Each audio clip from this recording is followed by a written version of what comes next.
এবার প্রকাশিত হলো সর্বকালের সেরা খেলোয়াড়ের তালিকা। সেখানে সর্বকালের সেরা খেলোয়াড় হিসেবে 1 নম্বরে আছেন আর্জেন্টাইন মহাতারকা লিওনেল মেসি। তবে 2 কিংবা 3-এও নেই পর্তুগিজ তারকা ক্রিস্টিয়ানো রোনালদো।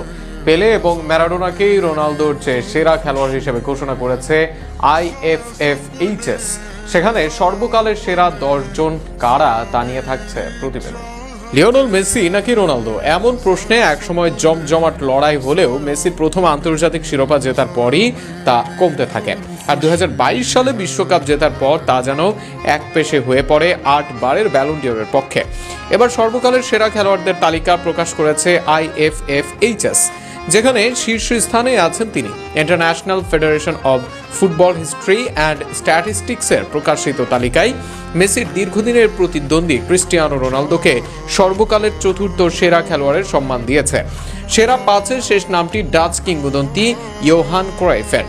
IFFHS এর র্যাঙ্কিং অনুযায়ী সর্বকালের সেরা 10 জনের 3 জন জায়গা পেয়েছেন ব্রাজিল থেকে।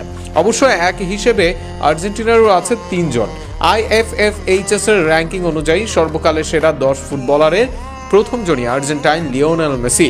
ব্রাজিলের সর্বকালের সেরা খেলোয়াড় ও ফুটবল রাজা খ্যাত পেলে আছেন 2 নম্বরে। অন্যদিকে আর্জেন্টিনার বিশ্বকাপ জয়ের নায়ক দিয়েগো ম্যারাডোনা আছেন 3 নম্বরে।